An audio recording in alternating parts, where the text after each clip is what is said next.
Okay, so we're on the opposite side, which is the roadside. And what I wanted to show you was, here's where your plastic corner moldings are usually at.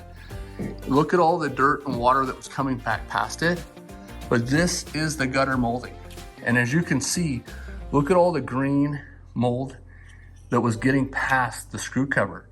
So the insert molding was shrunk up and it was allowing water to get back through, which was rusting the screws. Now, this is the top sealant that's a non-sag sealant that goes on this edge. Now, as we lower this molding down, look how bad that is. Water was getting past all of that. So this is the reason why you need to reseal these edges.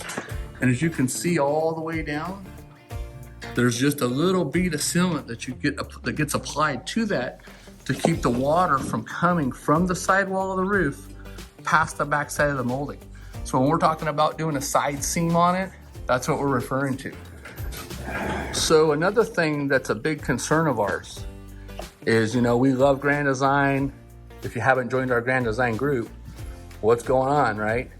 We got 18,100 members. So we're showing footage like this all the time for things for you to be aware of. As you take this molding down, there is no putty tape on the back side of this molding.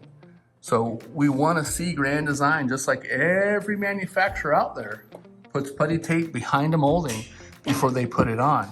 That way, besides having the sealant on this edge, you have a putty tape that's going to help keep water from chasing the screws.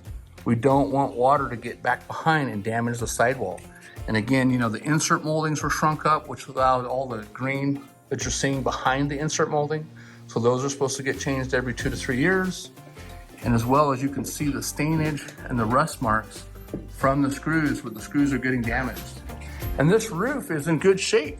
The color looks good. Most of the sealants look good. It wasn't really, we'll say, too bad neglected, but it needed to have a roof reseal done.